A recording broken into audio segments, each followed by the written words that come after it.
Gracias, señor presidente. Excelentísimo tribunal, señores defensores, señores imputados, la oportunidad procesal que prevé el código, voy a comenzar el presente alegato haciendo una valoración sobre toda la prueba producida a lo largo de estas innumerables audiencias en 1 año y 4 meses desde marzo del 2017 que arrancamos consecutivamente, y luego de escuchar centenares de testimonios y de haber valorado la prueba documental, como también los descargos efectuados por cada uno de los imputados. Comenzaré en primer término a hacer un análisis del contexto histórico,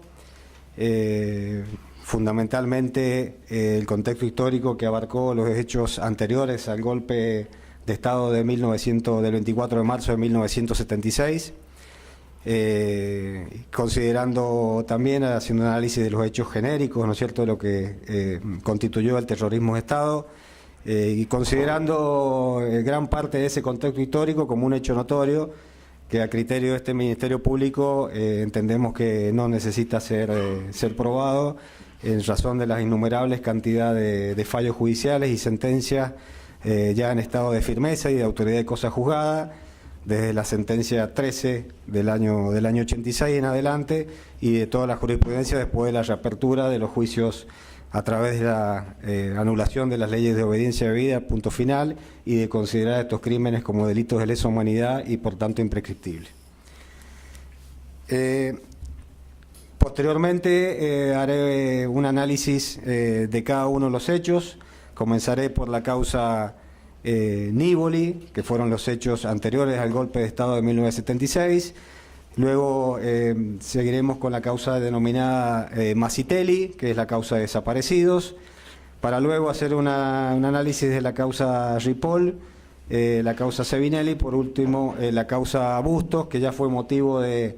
análisis en la mayoría de los casos por la anterior sentencia que se dictó en el año 2013 por este ante mismo Tribunal Oral Criminal Federal de San Juan.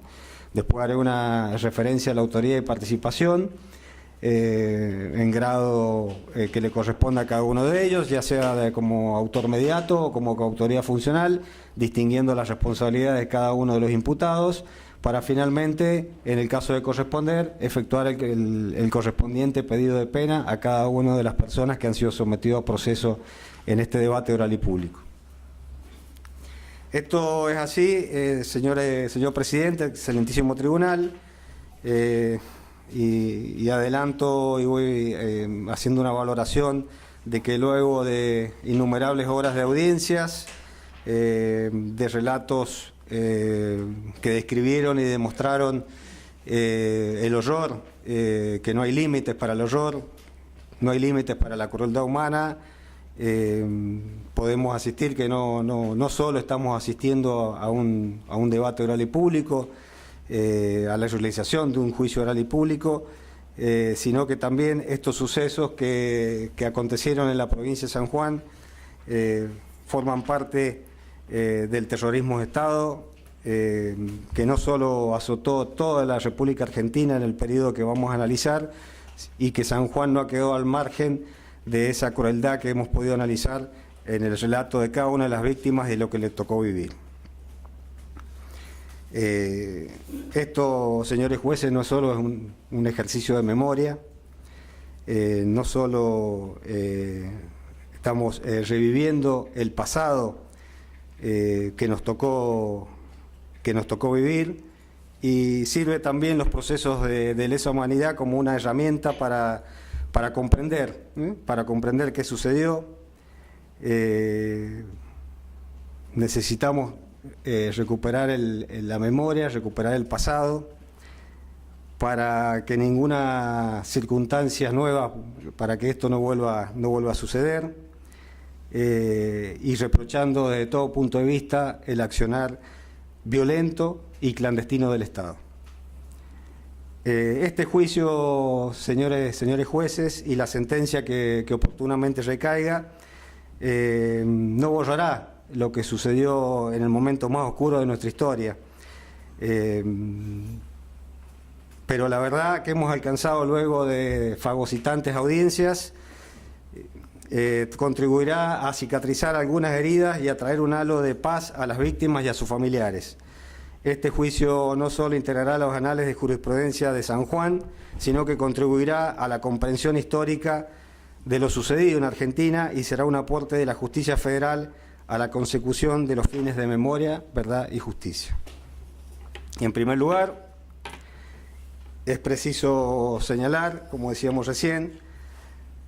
que hará expresa referencia a los crímenes de lesa humanidad acontecidos con anterioridad al golpe de Estado del 24 de marzo de 1976, donde este Ministerio Público considera que se acreditará con certeza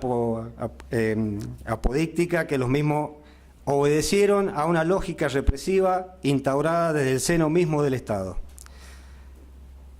Luego, como decía recién, alegaré sobre el mérito de la prueba producida y consideraré especialmente, haré una referencia especial a que los crímenes cometidos anterior al golpe de Estado fueron consecuencia del terrorismo de Estado imperante. En primer lugar, el contexto histórico, señor presidente y excelentísimo tribunal. Voy a analizar la existencia de los elementos de contexto contemplados en el Estatuto de la Corte Penal Internacional. Si bien el contexto histórico en que sucedieron los episodios fácticos aquí investigados son susceptibles de ser catalogados como hechos notorios y por lo tanto no será necesario ahondar en la prueba de ese contexto. Esta fue la conclusión a la que arribó el Tribunal Oral Federal de Mar del Plata en la causa 793-2007, Tribunal Oral 1, como así también el Tribunal Oral Federal número 1 de Mendoza en la sentencia recaída durante el último megajuicio. Véase fundamento de la sentencia 1718. En efecto, este contexto en el cual se encuentran cumplimentados los elementos exigidos por el artículo 7.1 del Estatuto de Roma para tipificar delitos de lesa humanidad, no solo surge de la exégesis de la prueba testimonial que escuchamos y la introducida por lectura durante el curso de las audiencias, como así también de la documental incorporada y que con detalle sostiene la certeza sobre los hechos y las imputaciones aquí formuladas, sino que también se estructuró sobre los hechos notorios que debe brindar un soporte enriquecedor a la convivencia judicial, a la convicción judicial, perdón.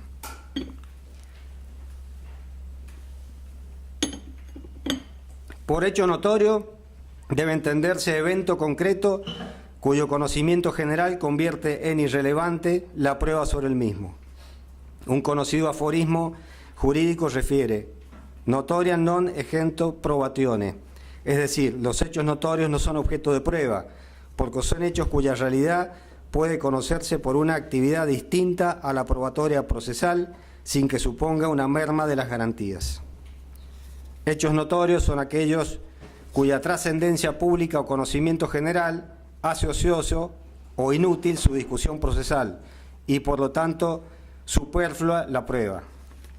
En general la doctrina coincide en destacar que se reputan como hechos notorios los que se conocen públicamente, cuya existencia es conocida por la generalidad de los ciudadanos de cultura media, en el tiempo y en el lugar en que se produce,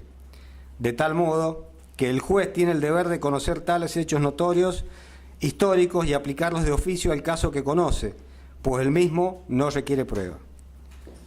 Sin embargo, y sin perjuicio de los recién señalados respecto del carácter notorio de estos hechos, y sin perjuicio de los recién señalados respecto al carácter notorio, en el presente alegato se ocupará de describir ese contexto, señalándose los elementos de convicción sobre los cuales reposa su efectiva existencia. Como bien señala Pilar Calveiro, el mundo se ha estructurado siempre bajo una concepción bipolar, lo cual implica seccionar a la población en dos partes, donde siempre una de las dos mitades será absolutamente responsable de todos los males y pasares que padece la otra, legitimando en consecuencia que el aparato estatal recaiga con todos sus medios represivos sobre ellos. Esta manera de estructurar la política violenta de un Estado pudo ser diáfanamente observada en América Latina de la década del 60 y del 70. Argentina no fue la excepción a este escenario y, como lógica consecuencia, San Juan también fue escenario propicio para la actuación represiva del Estado. No puede soslayarse que la época en que acontecieron los hechos investigados fue absolutamente compleja, incluso desde los propios albores de la década del 70, donde desde el Estado se recurrió sistemáticamente a la violencia para dirimir cualquier tipo de disenso político. Luego de sucesivos golpes de Estado, Argentina parecía estar lista para comenzar un periodo de plena vigencia institucional.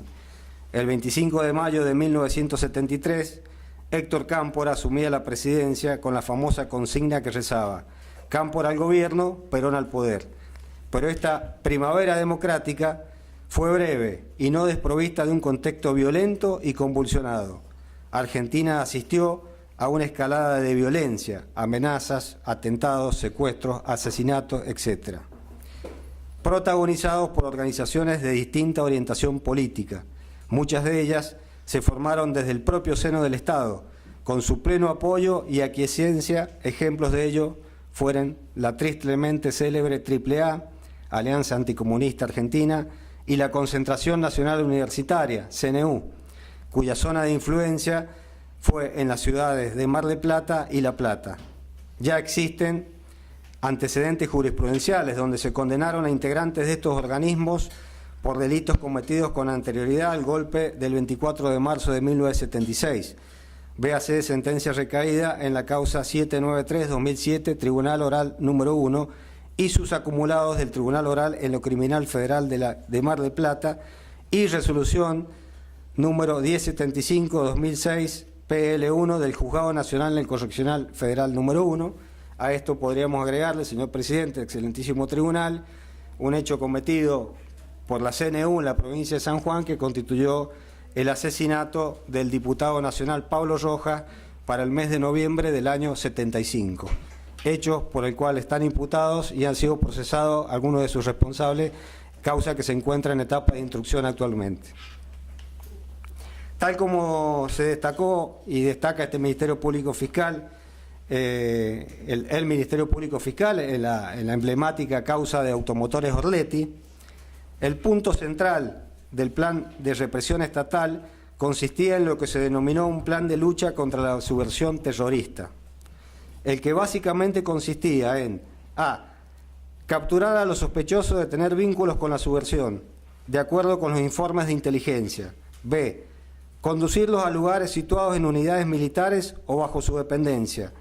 c. interrogarlos bajo tormentos para obtener los mayores datos posibles acerca de otras personas involucradas; d. someterlos a condiciones de vidas inhumanas para quebrar su resistencia moral;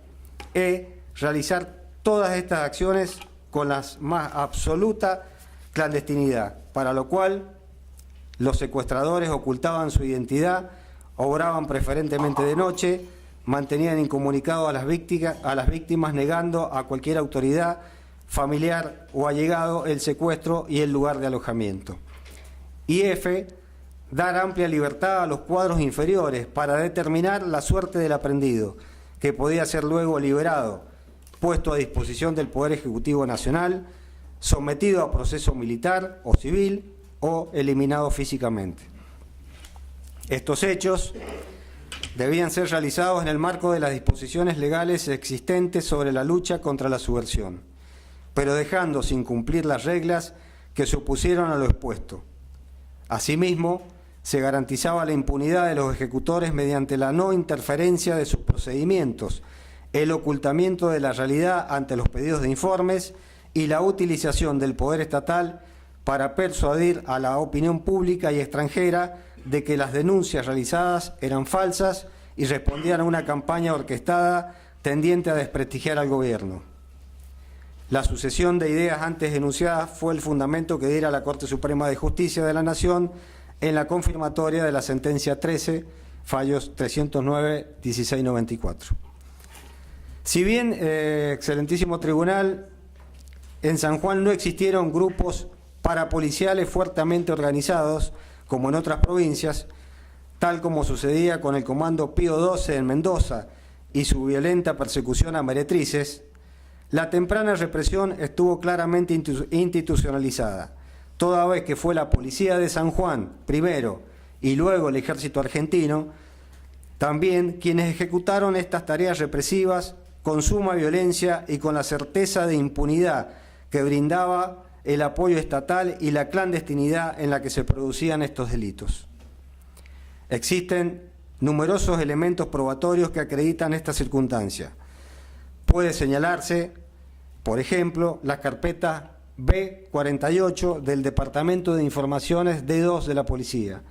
documentación que fuera aportado en forma voluntaria por la propia Policía de San Juan durante el trámite del anterior megajuicio por disposición del poder político de turno, que puso a disposición de la Justicia Federal toda la documentación que se encontraba reservada en la ex bodega Cavic. Esta documentación da cuenta de que determinado sector de la población era intensamente investigado y ulteriormente muchas de estas personas resultaron desaparecidas o detenidas ilegítimamente y sometidas a graves tormentos. Este sector se encontraba compuesto principalmente por estudiantes universitarios y personas vinculadas a actividades políticas. Esto también puede advertirse con la compulsa de expedientes tramitados bajo el amparo de la Ley de Seguridad Nacional número 20840 y demás instrumentos normativos considerados antisubversivos. En efecto, de la lectura de estas causas puede advertirse de forma diáfana que en un primer momento las detenciones y operaciones eran realizadas principalmente por la Policía de San Juan, la cual en aquel momento se encontraba a cargo de Enrique Grassi Susini. Un claro ejemplo de ello es el expediente número 3669, 3963, 3961, 3964, caratulados contra Alanís, Pedro Sergio, Stolzin, Luis Ángel, Bengoelea Bernabé, Julio Stolzin, Guillermo Eduardo, por tenencia de armas y explosivos, infracción al artículo 189 bis del Código Penal, del cual consta un mega operativo en febrero de 1975 en la zona de Desamparados, donde la Policía de San Juan detuvo a numerosas personas vinculadas a actividades políticas, entre ellos a Eusebio Tejada, quien resulta víctima en este juicio. Esto también se acredita con la compulsa de la documentación del D2, donde a fojas 133/134 se advierte un informe titulado Movimiento Subversivo,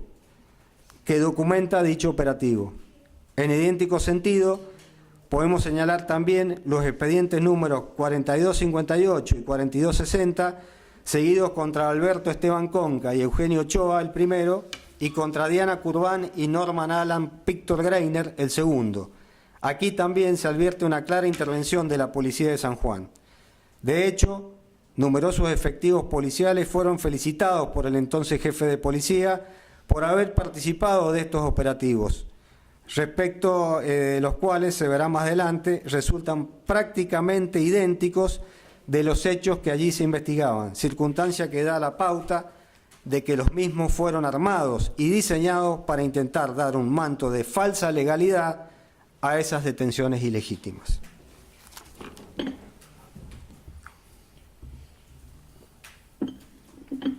Asimismo, excelentísimo tribunal, los registros documentales agregados en carácter de prueba en este plenario nos permite observar también que paulatinamente la Policía de San Juan comenzó a actuar coordinadamente con el ejército argentino. Así se desprende, por ejemplo, de los autos números 4303, caratulados contra Nasif, Enrique Horacio, María Josefina Casado de Nasif, Guillermo Rabe, Federico Hugo Salazar y José Williams Gómez, por presunta infracción a la Ley de Seguridad Nacional número 20840 y falsificación de documentos, en donde la intervención militar fue determinante. En idéntico sentido, podemos citar como ejemplo también los autos 4372,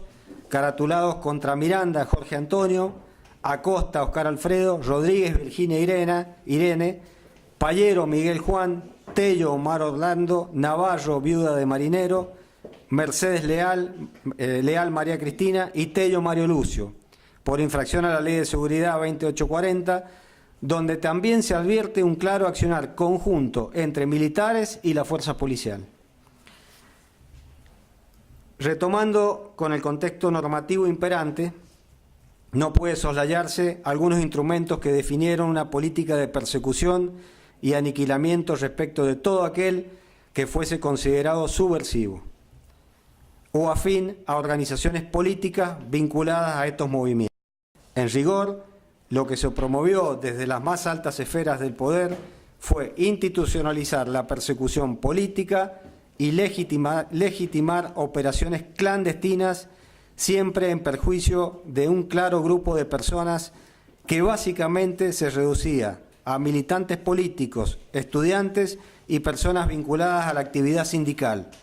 Nuevamente aquí, excelentísimo tribunal, podemos apreciar cómo se estructuraba el poder estatal conforme a una concepción bipolar, ejerciendo el parsimonioso peso del poder punitivo, siempre sobre una porción de la sociedad bien definido. En efecto, y tal como se mencionó anteriormente, antes de la interrupción del golpe de Estado, se comenzó a forjar el camino de lo que sería el plan de exterminio. En algunos antecedentes jurisprudenciales relativos a la investigación de esta clase de delitos, se constató que el dictado de reglamentos que regían la labor militar y las directivas militares que se emitieron fueron el inicio de esta operación, conforme CNU, AAA, Operativo Independencia, entre otros. Algunas de ellas datan de la década del 60, pero otras de ellas fueron emitidas 5 meses antes del golpe. Desde principios de 1975, el gobierno constitucional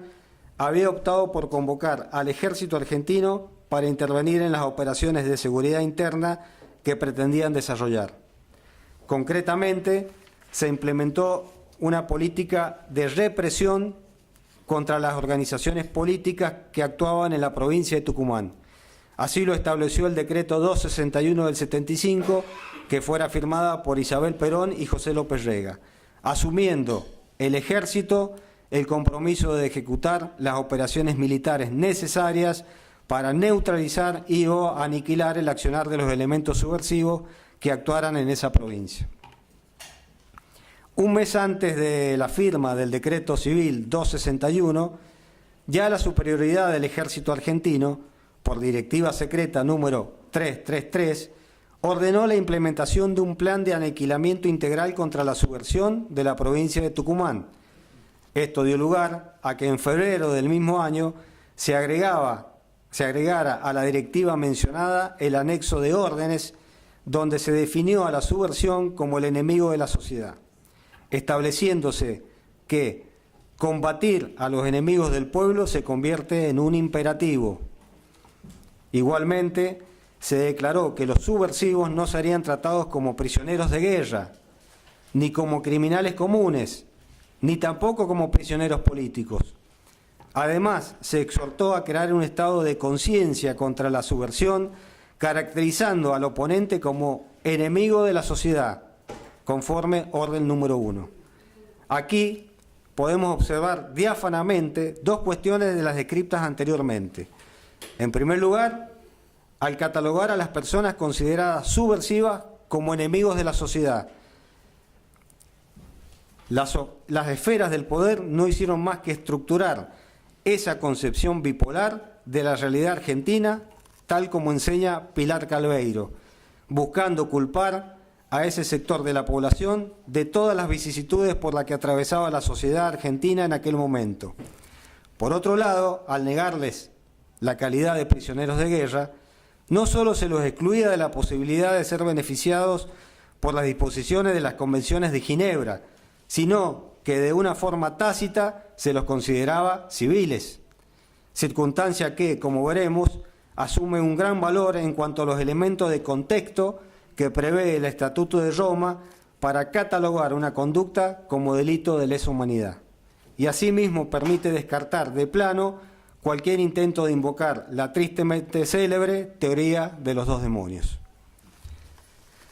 Si bien la normativa indicada precedentemente aludía a un escenario territorial definido, provincia de Tucumán, de forma coetánea se sancionaron los decretos presidenciales 2070, 2770, 2771 y 2772, donde se convocaba a las fuerzas de seguridad a los efectos de aniquilar el accionar de los elementos subversivos, esta vez haciéndose extensiva en todo el territorio del país.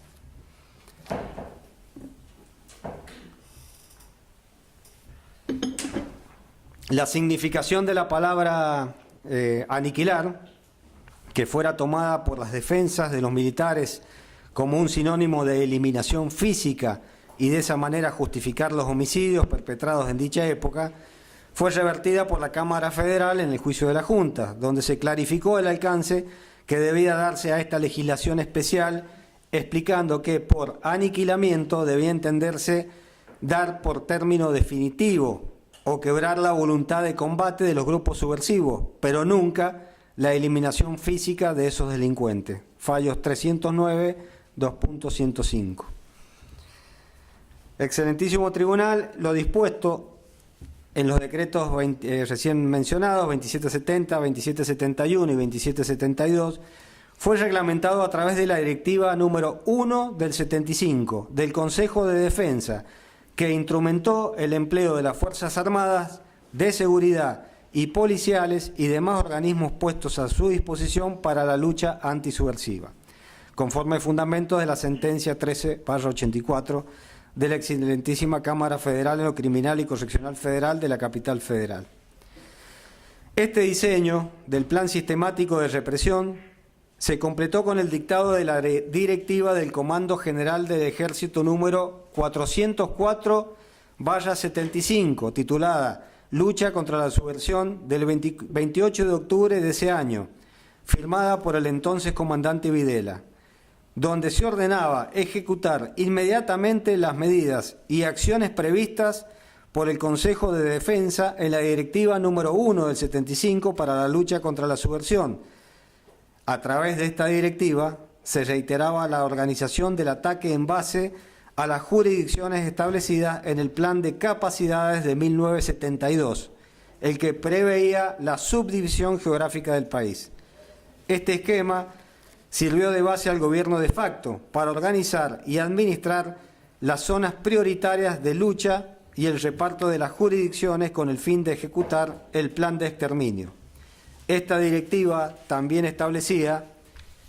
el marco de colaboración de la Armada y de la Fuerza Aérea y la subordinación operacional de las fuerzas de seguridad y penitenciaria. Producto de esta normativa, el país fue dividido geográficamente en zonas, subzonas y áreas de defensa con el fin de llevar a cabo de manera ordenada las operaciones ofensivas. En este sentido, el país fue dividido en 5 zonas, que a su vez se dividían en subzonas, cada una de las cuales correspondía a una jefatura de un cuerpo del ejército. La provincia de San Juan, junto a Mendoza, San Luis, Catamarca, Salta, La Rioja, Jujuy, Tucumán, Santiago del Estero y Córdoba, perteneció a la jurisdicción que dominaba el comando del tercer cuerpo del ejército con asiento en Córdoba, a cargo de Luciano Benjamín Menéndez, bajo el nombre de Zona 3. Dentro de esta Zona 3, junto con las provincias de San Luis y Mendoza, se conformaba la Subzona 33, bajo la jefatura de la 8ª Brigada de Infantería de Montaña con asiento en Mendoza. El general que fue jefe de la 8ª Brigada durante todo el periodo que abarca los hechos que se ventilan en este juicio fue Jorge Alberto Maradona, fallecido, desde diciembre de 1975 a diciembre de 1977. La provincia de San Juan conformaba exclusivamente el área 332 de la subzona 33. La autoridad a cargo de esta área fue el jefe del Regimiento de Infantería de Montaña 22, RIM 22, lugar que fue ocupado desde el 24 de diciembre de 1975 y hasta el 4 de diciembre de 1977 por el coronel Juan Bautista Membiel, fallecido. Así, la totalidad de los hechos que son objeto del presente juicio oral tienen lugar bajo la jefatura del coronel Membiel como jefe del área 332. Bajo el control del jefe del área 332 se encontraban tanto las fuerzas provinciales como las federales, a saber, la Policía Provincial y el Servicio Penitenciario Provincial, así como la Delegación de la Policía Federal y la CIDE. En relación con el Servicio Penitenciario Provincial,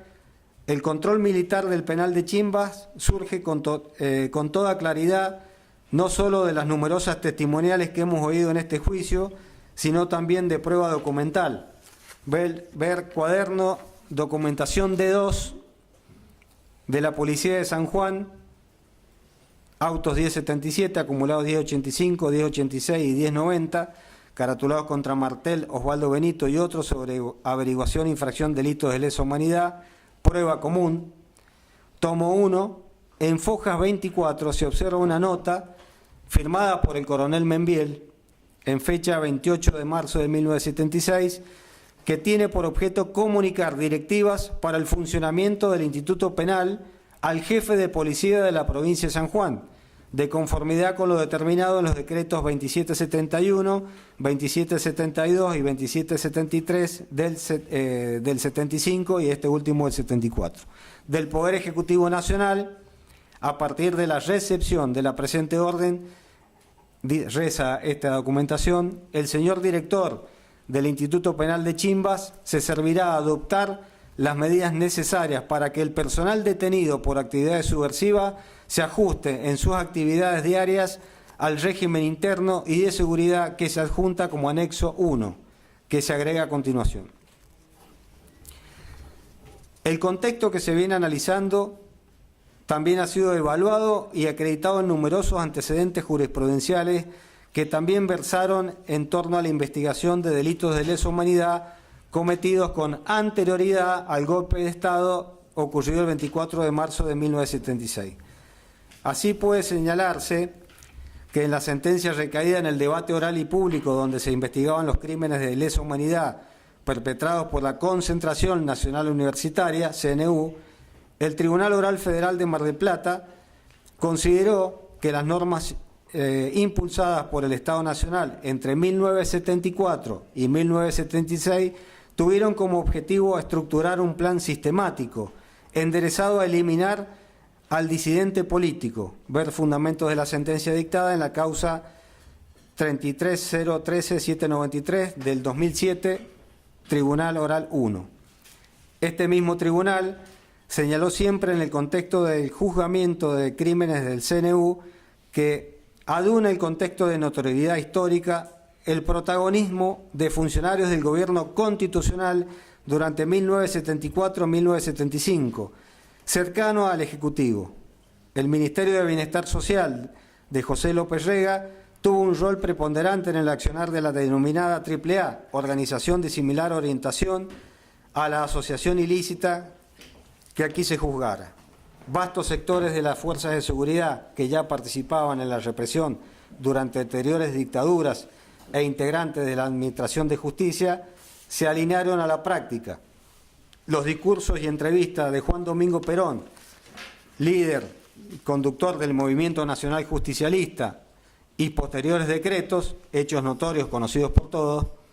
preconizaron, auspiciaron, apoyaron y alentaron activamente para que desde difusores ideológicamente afines como la Juventud Sindical Peronista, el Comando de Organización CDO, la CGT, la Concentración Nacional Universitaria CNU y otras organizaciones o personas enroladas en la extrema derecha nacionalista, dieron nacimiento a formaciones especiales o estructuras paraestatales comprometidas operativamente a cumplir con los objetivos de depuración ideológica mediante el procedimiento liso y llano de asesinar o amedrentar con actos vandálicos de acción terrorista. Para muestra, señor presidente, más recientemente, respecto a antecedentes jurisprudenciales con respecto a hechos cometidos con anterioridad al golpe de Estado de 1975, tenemos la sentencia del Tribunal Oral Federal número 1 de Córdoba, donde el gobierno de facto, esta sentencia con fecha 15 de mayo del 2018, en la causa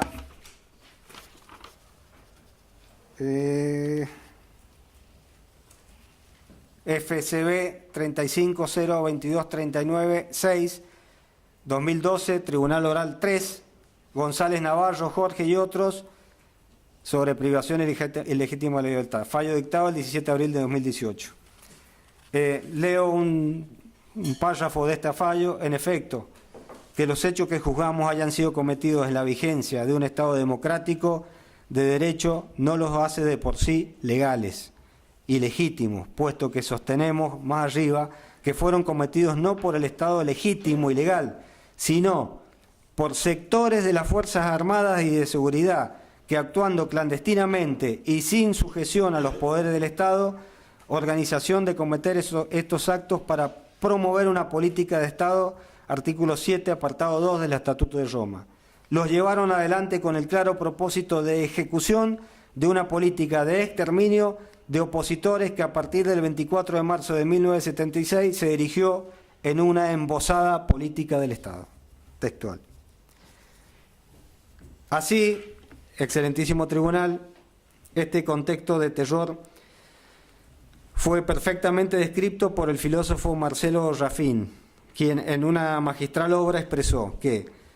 la cultura del miedo implica un achicamiento del espacio público, al tiempo que un repliegue del individuo sobre sí mismo, lo que acarrea la ruptura de los lazos de solidaridad social horizontal. Actualiza antiguos miedos, alienta la desconfianza y tiende a la delación. Ante la imposibilidad de poner en práctica aquello que se imagina, el acto de pensar, reflexionar e imaginarse una alternativa ya es en sí mismo subversivo, en el contexto de una cultura del miedo. La experiencia del horror, Editores del Puerto SRL, Buenos Aires, año 2006, página 158.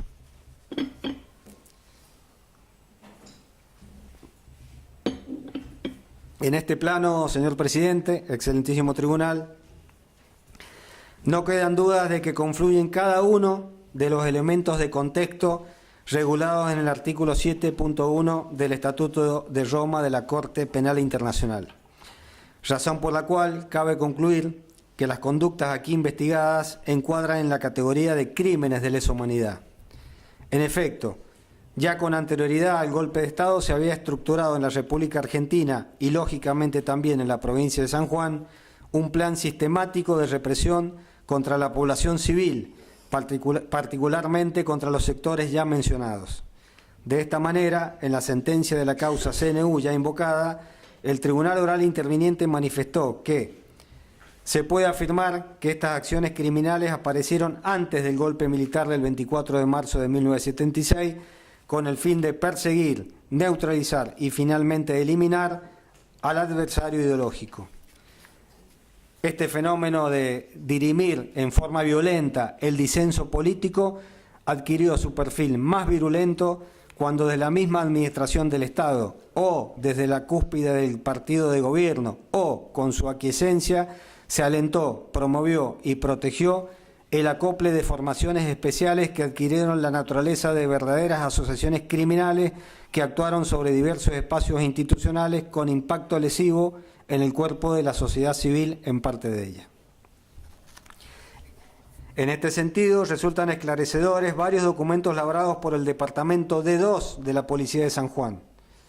A modo de ejemplo, puede citarse un extracto de la documentación digitalizada del Departamento de Informaciones Policiales D2, el cual se identificaba de la misma manera procedimientos realizados por el DIP B48, páginas 818 y 824. En efecto, del análisis de esta documentación se advierte una lista elaborada por personal del D2, donde figuran personas que posteriormente resultaron desaparecidas. Por ejemplo, Juana Gutiérrez, Víctor Hugo García, José Escadín, Florentino Arias, entre otros. Más aún, los domicilios de estas personas estaban en una lista de inmuebles a allanar. Entonces se advierte cómo desde el aparato estatal se diseñó un aparato de represión y persecución, circunstancias que evidenciaban el contexto social y político imperante en Argentina, el cual se encontró fuertemente generalizado a partir de los episodios sucedidos en Ezeiza, cuando se consumó el regreso de Juan Domingo Perón al país. Así, calificada literatura al respecto ha dado cuenta que Ezeiza fue la primera demostración pública de que el reagrupamiento del peronismo ortodoxo, que había quedado fuera del nuevo esquema de poder, sostenido por bandas ultraderechistas y pistoleros comunes, estaba dispuesto a enfrentar a la tendencia. La disputa por la proximidad a Perón alcanzaría dimensiones sangrientas. Los sectores de la derecha del movimiento ya tenían el enemigo identificado. Su consigna era ortodoxia peronista por un lado, infiltrados izquierdistas por el otro. Los grupos de acción alistados por si la situación se desbordaba, estaban representados por la ultraderechista Concentración Nacional Universitaria, ex militantes armados del Movimiento Nueva Argentina, MNA, Federación de Culatas Operativos de los Sindicatos, el CDO de Alberto Brito Lima y su socia Norma Kennedy, los Federales de Anchorena, y la vieja Guardia Militar del coronel Osinde, que sumó a policías federales desplazados por el nuevo gobierno, militares retirados y presumiblemente a instructores de la organización Armée Secreta OAS francesa. Apenas el ministerio se puso en funcionamiento, se subieron a las distintas secretarías y subsecretarías ex tacuaras del Movimiento Nueva Argentina, MNA, militantes de la Juventud Federal del Estanciero de Anchorena, miembros de la CNU, un sector del encuadramiento. Otra fracción se había plegado a la tendencia, cuadros técnicos de Guardia de Hierro, a quienes por adherir a algunas ideas del fascismo rumano, los López Reguistas de paladar negro los sospechaban de zurdos. Grupos sindicados ortodoxos especializados en la capacitación doctrinaria y militantes de CDO.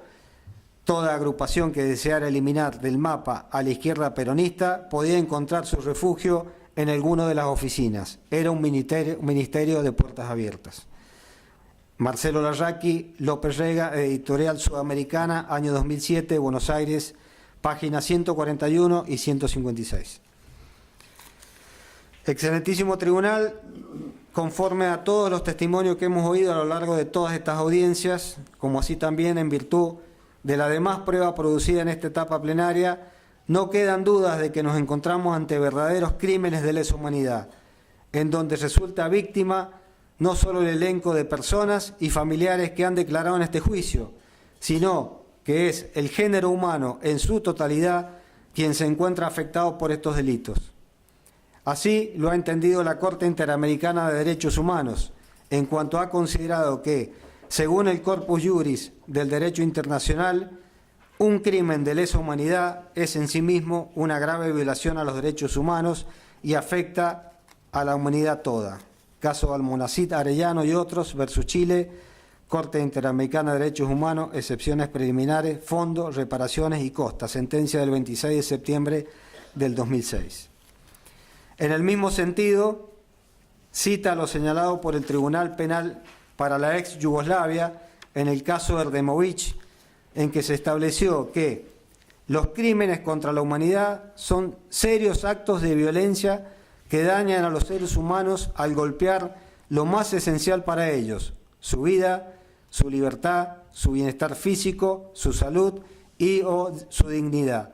Son actos inhumanos que por su extensión y gravedad van más allá de los límites de lo tolerable para la comunidad internacional, lo que debe necesariamente exigir su castigo. Pero los crímenes contra la humanidad también trascienden al individuo, porque cuando el individuo es agredido, se ataca y se niega a la humanidad toda.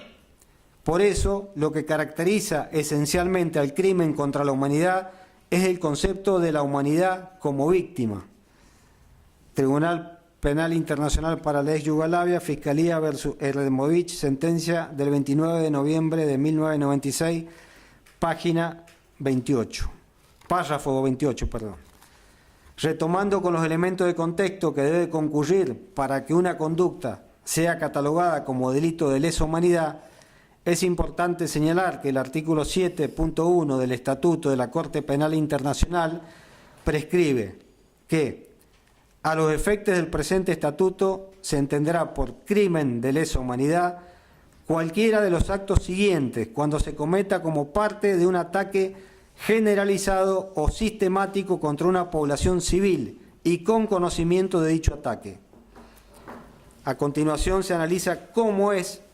que se tipifican en relación a los hechos aquí juzgados estos requisitos de procedencia.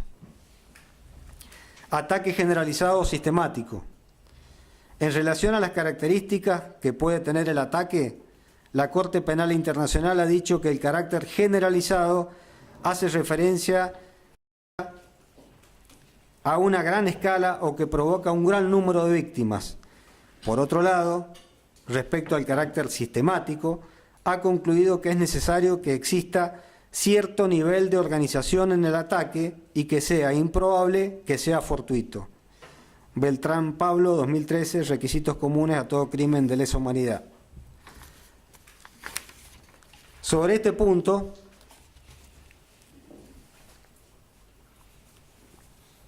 señor presidente, excelentísimo tribunal, resulta trascendente traer a colación lo dictaminado por el Procurador General de la Nación en autos recurso de derecho René Jesús sobre incidente de prescripción de la acción penal, causa 24079. Si bien este caso no refiere a delitos de lesa humanidad, el dictamen señalado brinda herramientas para poder definirlos y distinguirlos claramente. Así, con respecto al carácter generalizado o sistemático del ataque, el procurador se expidió de la siguiente manera. El requisito más relevante para que un hecho pueda ser considerado un delito de lesa humanidad consiste en que haya sido llevado a cabo como parte de un ataque que a su vez, y esto es lo central, sea generalizado o sistemático. Este requisito recibió un tratamiento jurisprudencial en el fallo Prosecutor versus Tadic, dictado por el Tribunal Penal Internacional para la ex Yugoslavia del 7 de mayo de 1997. Allí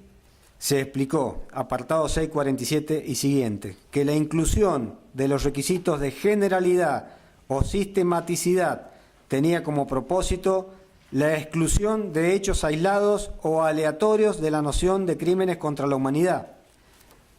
Generalidad significa, según el fallo, la existencia de un número de víctimas, mientras que sistematicidad hace referencia a la existencia de un patrón o de un plan metódico. El citado precedente recurrió para la explicación a una transcripción al comentario del proyecto de código de la Comisión de Legislación Internacional, que contiene una exposición clara sobre el tema. Debe señalarse, empero, que el texto del comentario no incluía el término generalizado utilizado actualmente, sino el funcionalmente equivalente gran escala. La cláusula inicial de esta definición establece dos condiciones generales que deben cumplirse para que un hecho prohibido califique como crimen contra la humanidad en los términos del Código. La primera condición requiere que el hecho sea cometido de manera sistemática o a gran escala. Esta primera condición consiste en dos requisitos alternativos. La primera alternativa requiere que el hecho inhumano sea cometido de manera sistemática, lo que significa, según un plan o política preconcebido. La implementación de este plan o política podría resultar en la comisión repetida o continua de actos inhumanos. Lo que promueve este requisito consiste en excluir hechos aleatorios que no han sido cometidos como parte de un plan o política más amplios. La segunda alternativa requiere que los hechos inhumanos sean cometidos a gran escala, lo que significa que los hechos sean dirigidos a una multiplicidad de víctimas. Este requisito excluye un hecho inhumano aislado cometido por un autor aislado que actúa por iniciativa propia y dirigido a una sola víctima. La primera condición está formulada en términos de dos requisitos alternativos. Consecuentemente, un hecho puede constituir un crimen contra la humanidad si alguna de estas dos condiciones está presente. Draft Code of Crime Against the Peace and Security of Mankind, Commentaries, texto adoptado por la Comisión de Legislación Internacional en su 48ª sesión 1996. Excelentísimo Tribunal, señores presidentes, ciñéndonos a los casos analizados en este plenario, puede afirmarse categóricamente que ambos requisitos confluyen, tanto en hechos acaecidos con anterioridad al golpe de Estado, como así también de forma posterior. Con relación a la generalidad, no quedan dudas de que los ataques impetrados desde las altas esferas de poder fue dirigido a un amplio número de víctimas. Basta con observar los expedientes tramitados ante la Justicia Federal en aquella época, los cuales forman parte del acervo probatorio en este juicio. También es ilustrador en este punto la documentación del D2, en donde no solo hay constancia del seguimiento de numerosos militantes, sino también listados de personas detenidas a merced de las fuerzas represivas. A modo de ejemplo puede citarse el listado glosado a foja 77/82, debiéndose destacar que si bien ese informe estaba agregado dentro de la documentación policial, el mismo fue elaborado por parte del Ejército Argentino. De igual manera, podemos referir al listado de detenidos agregado a foja 53/62 de la documentación del D2, en donde pueden observarse a varias víctimas cuya situación nunca fue blanqueada, como por ejemplo Dante Félix Carvajal, los hermanos Juan Bautista y Antonio Ripoll, Gladys Álvarez, Humberto Vargas, entre otros. Ahora bien, y respecto del carácter sistemático del ataque, debemos hacer también algunas valoraciones. En primer lugar, y tal como se indicó precedentemente, la sistematicidad hace referencia a la existencia de un plan metódico y preconcebido. En este sentido, en todos los juicios en los que se han juzgado delitos de lesa humanidad, y este no es la excepción, se ha podido comprobar con certeza apodíctica que desde las mismas entrañas del Estado se diseñó un plan de persecución y represión contra militantes políticos, gremiales, universitarios, etc. Dentro de este plan metódico, nada resultaba aislado ni azaroso, y cada acto formaba parte de un plan global. Este engranaje represivo contaba con varias etapas. A grandes rasgos, puede manifestarse que todo comenzaba a partir de los órganos de inteligencia, que tenían la misión de obtener información mediante el uso de cualquier medio, por ejemplo, aplicando tormentos a detenidos o infiltrando gente en distintos organismos o instituciones. Luego se procedía a identificar a los nuevos objetivos, es decir, personas a detener o eliminar. Una vez que estas personas resultaban detenidas, eran trasladadas a distintos centros clandestinos de detención, donde eran salvajemente torturadas en el marco de violentas sesiones de interrogatorio. En otras oportunidades, con la información obtenida, se planeaban operativos con el objetivo de eliminar algunos militantes, tal como sucedió con el caso de Daniel Russo. Como diáfanamente puede observarse, ninguno de estos actos fue independiente, sino que existía una íntima correlación entre cada uno de ellos, siendo cada operación y cada acto celosamente planeado, todo en aras a un objetivo definido: eliminar o aniquilar a quienes se consideraban subversivos. Este plan sistemático se comprueba también con la compulsa de la documentación del D2. Así, por ejemplo, a fojas 16 encontramos una nota de fecha 5 de noviembre del 76, suscripta por José Hilarión Rodríguez, quien en aquel momento ejercía la jefatura del Departamento de Informaciones Policiales, en donde comunicaba al Director General de Asuntos Policiales e informaciones del Ministerio del Interior que en la provincia de San Juan la organización Montoneros estaba casi desmembrada a raíz de los últimos procedimientos efectuados, tal como se comprobó a lo largo de este juicio y se detallará más adelante en este alegato. La mayoría de las desapariciones forzadas ocurrieron días antes de este informe. Más ilustrativo aún resulta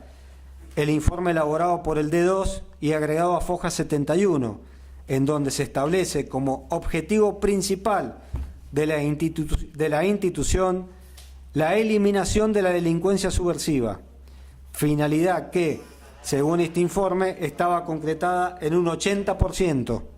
Todo esto son verdaderas manifestaciones de un plan sistemático. Otro elemento a considerar es la circunstancia de que el ataque haya estado dirigido contra una población civil. Este término incluye a cualquier grupo de personas que se encuentran unidas por unas características comunes, las cuales provocan que sean objeto de este ataque. Boerle, Gerard, 2011, Tratado de Derecho Penal Internacional, segunda edición Valencia, Tyran Oiblanche, página 470. Es decir, se trata de personas que forman un colectivo y que necesitan cierta protección, pero no es preciso que el ataque se dirija hacia toda la población. Estas personas, en mayor o menor medida, compartían una afiliación u orientación política, lo que les valió ser perseguidos por parte del aparato estatal. Este era el verdadero nexo que los vinculaba, ya que no todas las víctimas integraron organizaciones armadas. Además, este criterio también encuentra asidero en varias emblemáticas sentencias de la Corte Interamericana de Derechos Humanos. En el caso penal Miguel Castro versus Perú, se afirmó en relación a este elemento que, en cuanto a la ocurrencia de los hechos bajo un ataque sistemático o generalizado contra una población civil, ya ha sido establecido que los hechos del presente caso ocurrieron dentro de un contexto de conflicto interno y de graves violaciones a los derechos humanos en el Perú,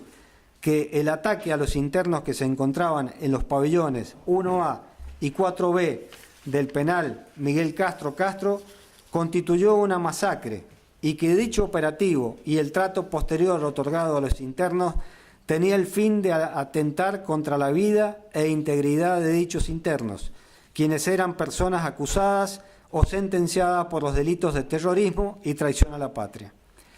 En idéntico sentido, en el caso Almonacid Arellano versus Chile, la Corte consideró que existe suficiente evidencia para razonablemente sostener que la ejecución extrajudicial cometida por agentes estatales en perjuicio del señor Almonacid Arellano, quien era militante del Partido Comunista, candidato a regidor del mismo partido, secretario provincial de la Central Unitaria de Trabajadores y dirigente gremial del Magisterio, SUTE, todo lo cual era considerado como una amenaza por su doctrina, cometida dentro de un patrón sistemático y generalizado contra la población civil, es un crimen de lesa humanidad. Desde ningún punto de vista puede negarse el carácter de civiles a las víctimas que integran este plenario. Más aún, si la fuerza represiva los hubiesen considerado como integrantes de una especie de ejército, debiesen habérseles aplicado las disposiciones contenidas en las convenciones de Ginebra, que como sabemos nunca ocurrió. De igual manera, y tal como se destacara anteriormente en el orden número 1 del ejército argentino, se consignó que a los detenidos políticos no se los trataría como prisioneros de guerra, circunstancia que implica, a contrario sensu, que desde el propio Estado se los indicaba como civiles. Por último, el Estatuto de la Corte Penal Internacional exige que el ataque haya sido conocido por el propio Estado o que obedezca a una política del mismo. Nuevamente, el desarrollo progresivo de la jurisprudencia de la Corte Interamericana de Derechos Humanos brinda notables referencias para comprender cabalmente el sentido y alcance de este elemento de contexto. Así, en un voto razonado, el emblemático juez Cansado Trindade señaló que los crímenes de lesa humanidad que son perpetrados por individuos pero siguiendo políticas estatales, con la impotencia o tolerancia o connivencia o indiferencia del cuerpo social que nada hace para impedirlos, explícita o implícita, la política de Estado está presente en los crímenes contra la humanidad, inclusive contando con el uso de instituciones, personal y recursos del Estado. No se limitan a una simple acción aislada de individuos alucinados, son fríamente calculados, planificados y ejecutados. Caso Guaiburú y otros versus Paraguay, Corte Interamericana de Derechos Humanos, Reparaciones y Costas, sentencia del 22 de septiembre del 2006, voto razonado de Gonzalo Trindade. A su turno, la Corte sostuvo en el citado caso Almonacid Arellano que desde el 11 de septiembre de 1973 hasta el 10 de marzo de 1990 gobernó en Chile una dictadura militar que dentro de una política de Estado encaminada a causar miedo, atacó masiva y sistemáticamente a sectores de la población civil considerados como opositores al régimen, mediante una serie de graves violaciones a los derechos humanos y al derecho internacional. De igual manera, en Bolivia, durante la dictadura de Luis García Meza, se desplegó una política planificada de intimidación, acoso y exterminio contra los miembros del movimiento de izquierda revolucionario, MIR, y cualquier grupo de personas, organización política o sindical que se opusiera de cualquier modo a los propósitos de la Junta Militar.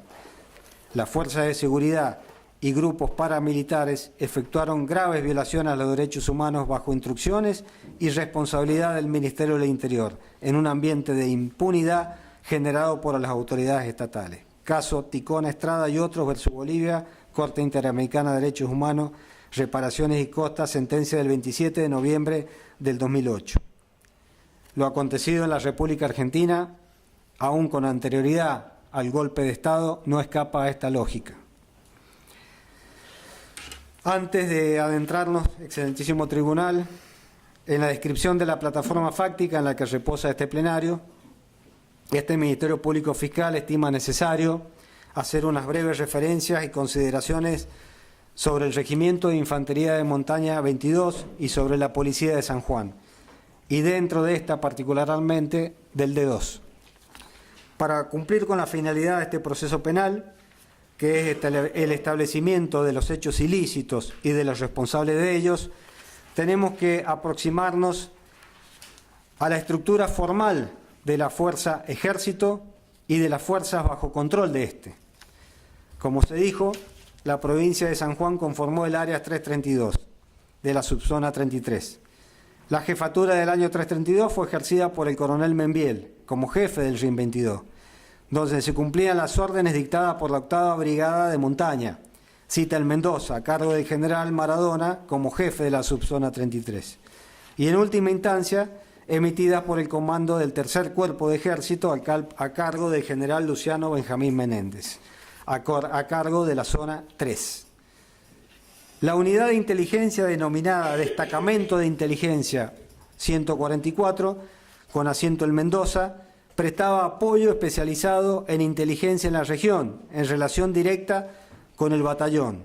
En San Juan, a su vez, bajo la dependencia del RIM 22, se encontraba las fuerzas de seguridad y penitenciarias, provinciales y federales. La descripción del aparato represor debe comenzar entonces por el RIM 22. Ya se dijo que el jefe del RIM 22 y el jefe del área 332 era el coronel Membiel. El segundo jefe del RIM 22 era el teniente coronel Adolfo Díaz Quiroga, fallecido, reemplazado por Oscar Roberto Sosa en 1977, quien a su vez era el jefe de la Plana Mayor, grupo de asistencia directa del jefe del RIM. Estos personajes, jefe y segundo jefe del RIM 22, que se encuentran fallecidos. La Plana Mayor, grupo de asistencia directa del jefe del RIM 22, según surge de los reglamentos RC 3-30 IRC 25/1. Estaba conformada por un oficial de personal, S1, un oficial de inteligencia, S2, un oficial de operaciones, S3, un oficial de logística, S4. A la vez, el RIM 22 contaba con un área de finanzas. La estructura de la unidad RIM 22 en la que interesa este juicio se completaba con las diferentes subunidades. Específicamente aquí son de relevancia las compañías de infanterías A, B y C, la compañía comando, la compañía servicio y la banda de música. En detalle, los cargos de más relevancia en la jefatura del RIM 22 eran ocupados por las siguientes personas. Jefe, como ya mencioné, el segundo jefe también, ambos fallecidos. S1, sección personal, teniente Carlos Luis Malato, prófugo de la justicia, con pedido de extradición a la República de Italia. S2, sección inteligencia, teniente Jorge Antonio Olivera, desde el 5 de mayo del 76. S3, sección operaciones, mayor Arturo Rubén Ortega. S4, sección logística, capitán Claudio Antonio Sáenz. Los otros imputados, a excepción de Olivera, que ya se ha referido y tal como se desprende de la nómina de autoridades obrante a Foja 1467, de los autos 49-42, Camus, como así de sus legajos, ejercieron sus cargos en Juan Francisco del Torquio, compañía A, Gustavo Ramón de Marchi y Daniel Rolando Gómez en la compañía C. Martel se desempeñaba al momento de los hechos en la banda de música, que estaba a cargo de Osvaldo Antonio Reyes, en la banda, como bien dije, en la banda de música. Pero, como se dijo anteriormente, excelentísimo tribunal, el ejército no actuó solo en el marco de esta maquinaria represiva, ya que las otras fuerzas se encontraban bajo su mando operacional. Las fuerzas policiales también formaban parte del área 332 y participaban activamente de los operativos antisubversivos. El comisario Horacio Julio Nieto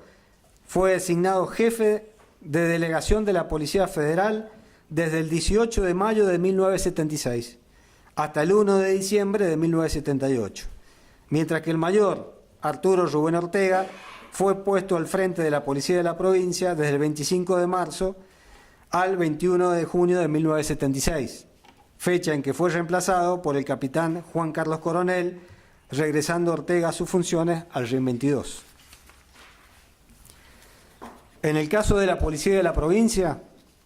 dentro de sus departamentos D1 personal, D2 inteligencia, D3 operaciones, D4 logística y D5 judicial, revestían especial relevancia el D2 y el D3. El primero tenía como objetivo identificar los blancos subversivos. Sobre la base de esa información provista por el D2, emanaban las órdenes de operativos a cumplir por infantería desde el D3, tal como explica el testigo Oyarzún Cruz. En la época de los hechos, el jefe del D2, Departamento de Informaciones, era el comisario general José Hilarión Rodríguez, quien fuera precedido por Darwin Vianor Mejías y José Durval Osores, y el encargado de operaciones, el comisario inspector Olmos. El hallazgo de la documentación del D2, ofrecida en este juicio como prueba por esta Fiscalía, la apabullante información sobre actividad política que allí se encuentra, en particular el valor probatorio de esta documentación, tanto en relación con el contexto general del aparato represivo, como lo relativo a los hechos objeto de este juicio, permiten corroborar la veracidad de los testimonios de muchos testigos que declararon en esta causa. Vale destacar que las estructuras y engranajes represores señalados actuaban coordinados entre ellos y valiéndose de todo el poder que le daba el aparato estatal. La comunidad informativa era el eslabón fundamental para el ciclo de la inteligencia y el lugar donde se distribuía la información sobre las actividades políticas de aquellos que eran identificados como blancos de la represión, así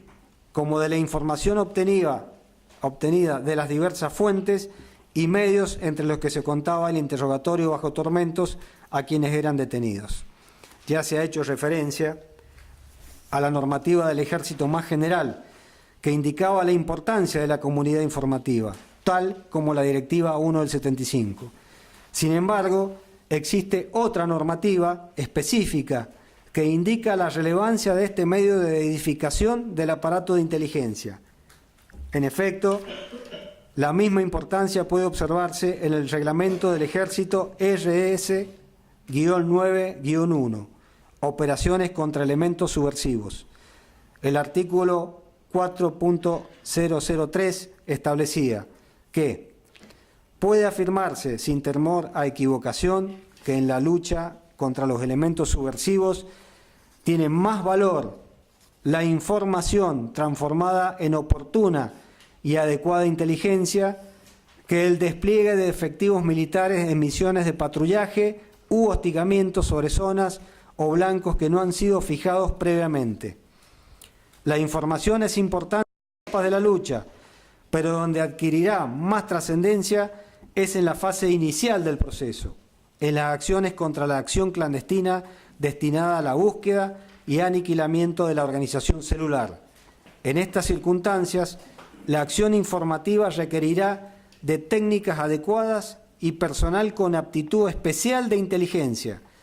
La integración de la comunidad informativa será esencial y facilitará la producción de inteligencia.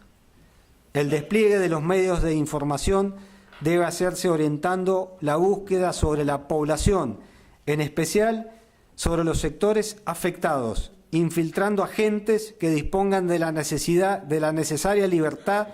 de acción para actuar, centralizando la reunión de la información en un organismo que por su nivel esté en aptitud de hacer inteligencia, difundirla y utilizarla de forma inmediata, textual.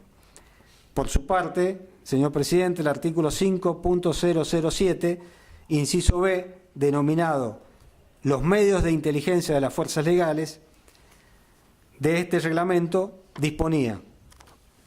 normalmente todos los elementos que integran las fuerzas legales dispondrán de sus propios medios de inteligencia, a fin de obtener la mayor eficiencia y aprovechamiento, y para evitar una duplicación innecesaria de los esfuerzos, evitando la compartimentación, será preciso establecer una adecuada coordinación en el planeamiento y empleo de dichos medios. En principio, esta coordinación se concentrará a través de la comunidad informativa, que sin embargo no será, en la mayor parte de los casos, suficiente para lograr las finalidades expresadas en el párrafo anterior. Textual. Excelentísimo Tribunal, no se puede soslayar la importancia de la reglamentación referida al papel de las policías de las provincias en esta materia. En efecto, el artículo 6.015, titulado Policías Provinciales, prescribía que cuando exista un comando militar, normalmente los elementos de la policía provincial se encontrarán bajo el comando o control operacional del mismo. Sus elementos de inteligencia participarán de las operaciones a través de la comunidad informativa. En este sentido, señor presidente, el hallazgo de los documentos del D2 permiten corroborar el papel de la policía de la provincia y de otras fuerzas de la constitución de la comunidad informativa en la policía de la provincia de San Juan. En efecto, la documentación del D2 no solo ha permitido echar más luz sobre las historias de cada víctima en particular, lo que veremos al relatar cada uno de los casos que se ventilan en este juicio, sino que a la vez ha permitido observar de qué modo operaban las fuerzas militares y de seguridad en la así denominada lucha contra la subversión. Así, a las numerosas evidencias testimoniales y documentales con las que ya se contaba para reconstruir probatoriamente el aparato represivo, puede hacerse referencia a la siguiente documentación en la que consta la existencia de la comunidad informativa en San Juan. 1. 5. Cuadro, documentación D2 de la Policía de San Juan, autos 1077, acumulados 1085, 1086 y 1090, caratulados contra Martel, Osvaldo Benito y otros sobre averiguación, infracción, delitos de lesa humanidad, prueba común, tomo 1, en foja 14. El tercer párrafo se titula Comunidad informativa e indica: periódicamente se efectúan reuniones de la comunidad informativa a fin de evaluar la información que se obtiene, como así la autocrítica de los operativos realizados, tendientes a perfeccionarlos y evitar con ello caer en los errores que se hubiesen cometido. 2. La comunidad informativa aparece también indicada en otras fojas de esta documentación. Así, a fojas 15 de este mismo cuerpo de prueba,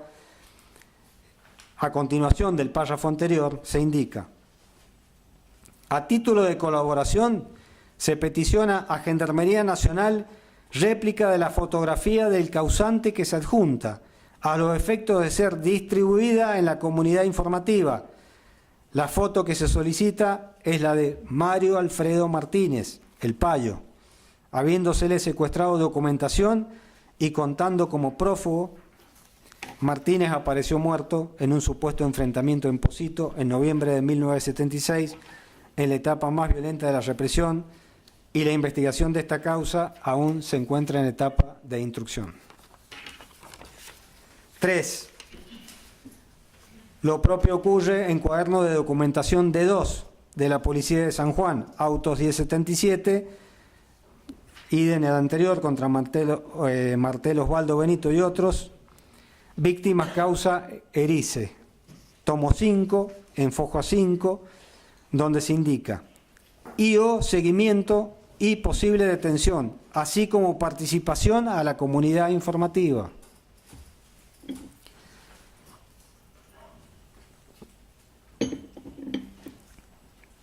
Excelentísimo Tribunal, un contundente elemento de prueba en relación a la vinculación del D2 con la comunidad informativa y de la participación de todo el personal de esta dependencia en el aparato represivo estatal de un modo protagónico, lo constituye el informe estrictamente confidencial y secreto, remitido por el jefe del D2, José Hilarión Rodríguez, al jefe de la Plana Mayor de la Policía Provincial, el 10 de febrero de 1977, foja 340-339. En este documento, el jefe del D2 contesta el informe solicitado mediante memorándum número 4/77, en el cual se advierte el siguiente texto: para la memoria y conocimiento, la labor desarrollada por el Departamento de Informaciones Policiales, el lapso comprendido entre el 24 de marzo de 1976 a la fecha. Y dice: una de las principales misiones que cumplió el departamento fue el detectar los elementos disociadores que figuraban en los planteles de la Administración Pública Provincial, como así los del orden nacional con jurisdicción en la provincia. Ello motivó el tener que realizar un estudio de cada persona de los organismos respectivos y posteriormente elevar las conclusiones a la superioridad. SIC, ESDO, demandó poner en aplicación el accionar de los integrantes de todas las divisiones y secciones que componen el D2, como así mantener un permanente contacto informativo con los integrantes de la comunidad informativa, a fin de evitar posibles errores en la detección de estos elementos disociadores. La tarea fue encarada con responsabilidad, lográndose los objetivos perseguidos, es decir, la eliminación de todos aquellos que por su actividad podían poner en peligro la seguridad de la provincia y por ende de la nación.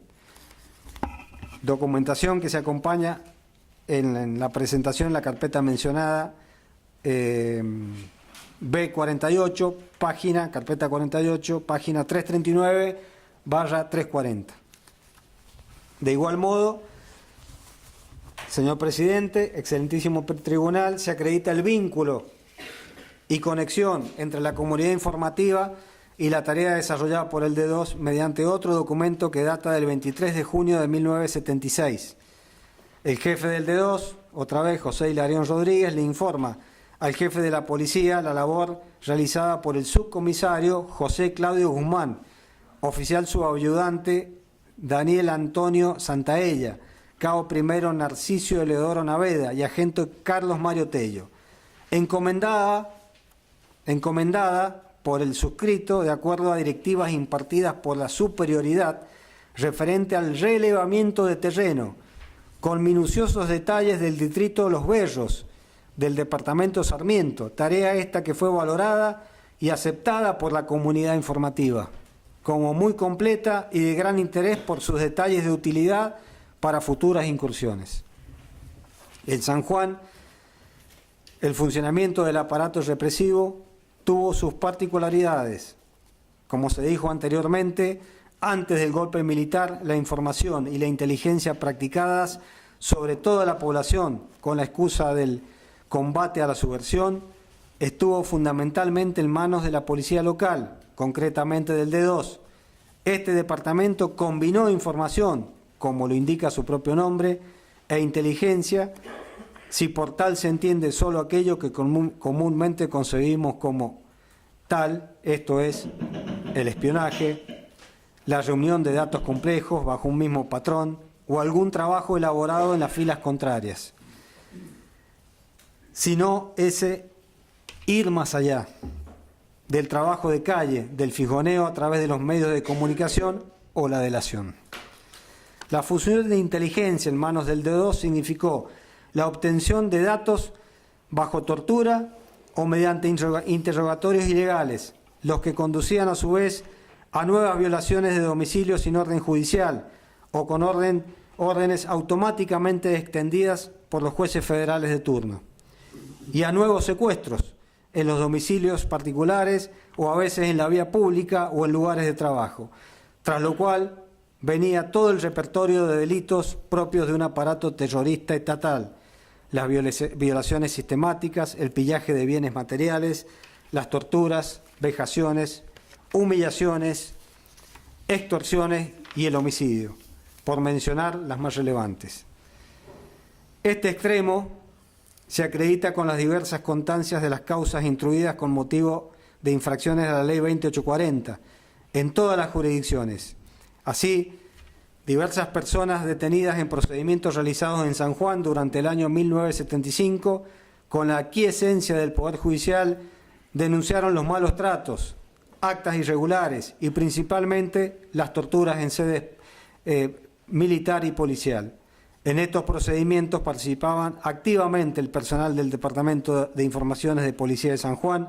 en algunos casos junto a la delegación de la Policía Federal de San Juan. Por ejemplo, ver las constancias de los autos 3969, 3963, 3961, 3964, contra Alanís Pedro Sergio, Stolzin Guillermo, Ricardo Bengoelea, Bernabé y otros. Autos 3993, contra Perlino José Ángel, Bocelli Lidia, acumulados 4001 contra autores desconocidos 2840, autos 4228, Gutiérrez Juan Antonio, autos 4060, contra Capela Jorge Antonio, París Eloísa Beatriz, Nívoli Marcela y McDonald Isabel Emilia, 2840, autos 4258, contra Conca Alberto Esteban y Ochoa, Eugenio Ramón, 2840. Excelentísimo Tribunal, a fines de 1975, pero principalmente luego del golpe de Estado, a estos procedimientos realizados por personal del D2, del D3 y Policía Federal se suman aquellos en que solo intervendrá el RIM 22 y otros en que ambas policías prestaron apoyo al personal de este regimiento. Sin embargo, los procedimientos de mayor envergadura, por ejemplo los ocurridos en octubre de 1976, de que resultaron el secuestro y desaparición de personas, Ericé, Russo y Cámpara, participaron las fuerzas conjuntas. Esto es, el RIM 22, la Policía Provincial, más concretamente el D2, y la Policía Federal.